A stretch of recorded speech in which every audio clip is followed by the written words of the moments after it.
para jemaah haji dan peziarah. Anda semua datang dalam sebaik-baik kunjungan, memperoleh sebaik-baik kesempatan, langkah kalian diberkati, dan rahmat senantiasa menyertai kalian.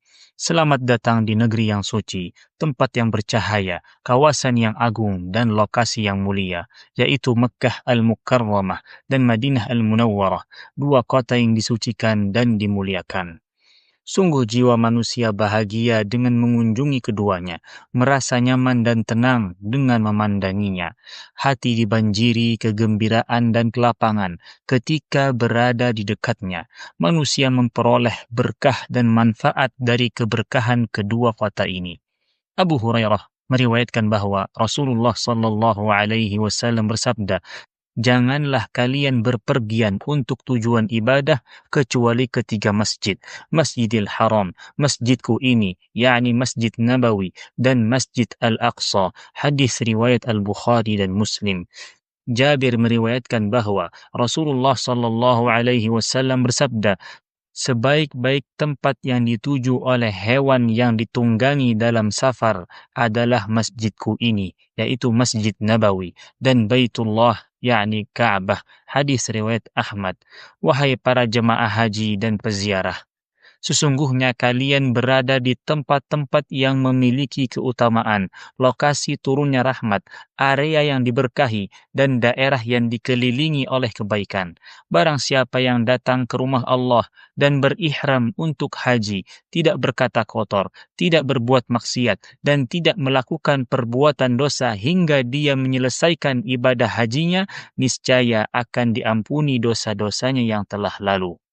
Abu Hurairah radhiyallahu anhu menuturkan, Rasulullah sallallahu alaihi wasallam bersabda, "Siapapun yang menunaikan ibadah haji tanpa berbuat keji dan bertindak fasik, maka ia pulang tanpa dosa seperti hari ketika ia dilahirkan oleh ibunya." Hadis riwayat Bukhari dan Muslim.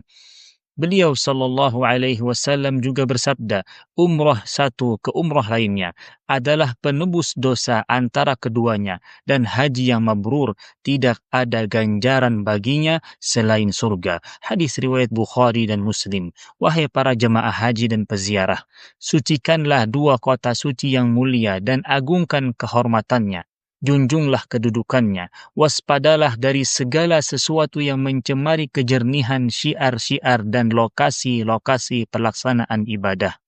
Tinggalkanlah perdebatan yang mengandung kebatilan, pertikaian, perselisihan, pertengkaran, percekcokan, kericuhan, dan perpecahan.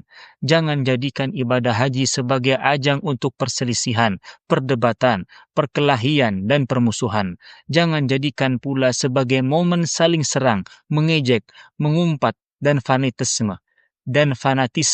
Allah Azza wa Jalla berfirman, musim haji itu berlangsung pada bulan-bulan yang telah dimaklumi. Siapa yang mengerjakan ibadah haji dalam bulan-bulan itu, janganlah berbuat keji, maksiat, dan bertengkar dalam melakukan ibadah haji. Wahai jemaah haji yang akan menunaikan ibadah, pelajarilah manasik-manasik haji sebelum Anda mengenakan pakaian ihram dan bertolak menuju Baitullah yang terhormat. Bertanyalah kepada para ulama terkait segala sesuatu yang membingungkan bagimu. Hindarilah meminta fatwa kepada golongan jahil maupun bertanya kepada orang yang tidak dikenal sebagai ahli ilmu dan pemberi fatwa. Betapa banyak jamaah haji yang telah mulai menunaikan ibadahnya, namun ia tidak mengerti hukum-hukum yang berkaitan dengannya dan tidak menyempurnakan pelaksanaannya dengan baik sehingga ia meninggalkan satu rukun atau meninggalkan satu syarat, atau melalaikan suatu kewajiban, atau menerjang hal yang dilarang, atau melakukan hal yang haram. Allah Ta'ala telah memerintahkan para jamaah haji dan umrah untuk menyempurnakan ibadah sebagaimana dalam firman-Nya. Sempurnakanlah ibadah haji dan umrah karena Allah.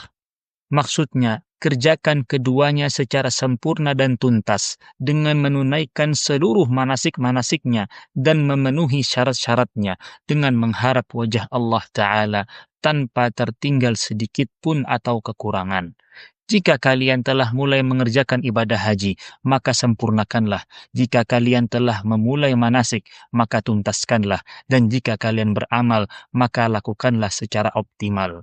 Para jemaah haji dan peziarah, masjidnya pemimpin manusia, baginya salawat dan salam terbaik. Sungguh, bumi yang diberkahi ini telah dibangun di atas tauhid dan ibadah kepada Allah dengan tidak menyekutukannya dengan suatu apapun. Allah Azza wa Jalla berfirman, ingatlah ketika kami menempatkan Ibrahim di tempat Baitullah dengan firman-Nya, janganlah engkau mempersekutukan aku dengan apapun. Maka konsistenlah untuk mengerjakan sunnah-sunnah yang bersumber dari lentera nubuah yang bercahaya. Waspadalah terhadap bid'ah-bid'ah dan hal-hal yang diada-adakan dalam agama. Janganlah kalian tunduk kepada golongan yang telah mati, dan janganlah mengharapkan kesembuhan dari mereka. Janganlah kalian mengincar keberkahan dan mencari kesembuhan dari kuburan. Janganlah kalian melemparkan makanan, biji-bijian, uang, tasbih, dan pakaian ke atas kuburan. Janganlah kalian meminta pertolongan kepada orang-orang mati. Janganlah kalian memohon kepada mereka agar dipenuhi hajat kalian dan meminta bantuan ketika terjadi bencana. Namun, sampaikanlah seluruh kebutuhan, keinginan, dan doa hanya kepada Allah semata. Hindarilah penyerupaan dengan para penipu, pendusta, dan pendongeng. Allah Azza wa Jalla berfirman, itulah Allah Tuhanmu, miliknya lah segala kerajaan. Mereka yang kamu seru, sembah, selainnya tidak mempunyai sesuatu apapun walaupun setipis kulit ari. Jika kamu menyeru mereka, mereka tidak mendengar seruanmu, dan sekiranya mereka mendengar, mereka tidak dapat memenuhi permintaanmu. Pada hari kiamat mereka akan mengingkari kemusyrikanmu, dan tidak ada yang dapat memberikan keterangan kepadamu seperti yang diberikan oleh Allah yang Maha Teliti.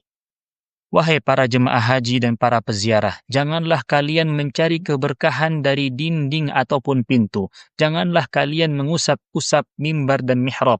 Janganlah kalian mencari keberkahan dari gua, gunung, bongkahan batu besar, atau jenis batu-batu lainnya, karena keberkahan tidak diperoleh dari benda-benda mati. Meskipun demikian, disyariatkan untuk menyentuh dan mencium Hajar Aswad sebagaimana disyariatkan pula untuk menyentuh Rukun Yamani tanpa menciumnya.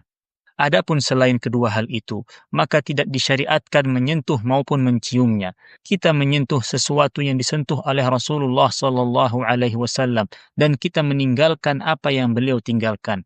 Barang siapa yang ingin mendatangi multazam yang terletak antara pintu dan Hajar Aswad, hendaklah ia menempelkan dada, wajah, kedua lengan dan telapak tangannya ke multazam, disertai memohon segala hajatnya kepada Allah. Hendaklah ia melakukan hal tersebut tanpa berdesak-desakan, saling mendorong, dan menyakiti orang lain, karena hal tersebut telah dilakukan oleh beberapa sahabat Nabi radhiyallahu anhum. Wahai para jemaah haji dan para peziarah, kasihilah golongan yang lemah, para wanita, dan orang tua renta. Janganlah kalian menyakiti, mendorong, dan mempersempit ruang gerak mereka. Akan tetapi lapangkanlah, niscaya Allah akan memberikan kelapangan bagi kalian. Hendaknya kalian berlemah lembut, berjalan dengan pelan serta tenang, bersikap arif, bertoleransi dan tidak berdesak-desakan. Hendaknya kalian senantiasa berada dalam ketenangan. Hadirkanlah perasaan khusyuk. Arahkanlah orang yang tersesat. Bantulah orang yang lemah dan membutuhkan bantuan. Perbanyaklah bertaubat dan beristighfar. Tampakkanlah sikap tawadhu, rendah hati, penyesalan, dan perasaan sangat membutuhkan. Ingatlah selalu keagungan tempat dan kemuliaan waktu. Niscaya Allah akan mengabulkan doa kalian, meridhai permohonan ampun kalian, menerima haji dan sa'i kalian, dosa kalian diampuni dan haji kalian menjadi mabrur. Sesungguhnya dua kota suci telah memperoleh perhatian yang luhur dan perawatan yang lengkap, serta pelayanan yang memadai dari pelayan dua kota suci dan putra mahkota. Semoga Allah Ta'ala senantiasa menolong mereka berdua. Maka diarahkanlah segala usaha, dikerahkanlah bala tentara, dan dikumpulkanlah orang-orang demi keamanan, keselamatan, kesehatan, dan kenyamanan para jemaah haji. Mekkah dan Madinah mendapatkan pembangunan dan pengembangan yang belum pernah terjadi sebelumnya dalam sejarah, di bawah pemerintahan yang bijaksana, keamanan yang melimpah, stabilitas yang mengesankan, keadilan yang merata, dan kebaikan yang melimpah. Manusia datang untuk mengambil manfaat dari luasnya kebaikan di negeri ini. Ada yang mengambilnya secara langsung, dan ada pula yang mengakui keutamaan negeri ini. Kebijakan syariah dan kepentingan yang mendesak telah menetapkan perbatasan jumlah jamaah haji setiap tahun demi menghindari kerusakan yang diakibatkan oleh kerumunan, mencegah terjadinya kekacauan dan gangguan dalam pelaksanaan ibadah haji.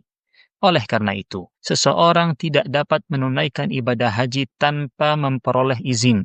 Siapapun yang tidak memperoleh izin haji dari otoritas resmi, maka dia dimaafkan atas penundaan hajinya sampai ia mendapatkan izin tersebut. Wahai kalian yang melanggar aturan, melakukan yang haram, melewati miqat, dan pos pemeriksaan tanpa ihram, haji apa yang kalian niatkan, pahala apa yang kalian harapkan, dan ganjaran apa yang kalian inginkan, hindarilah perbuatan buruk ini, dan janganlah beralasan dengan alasan yang lemah dan batil.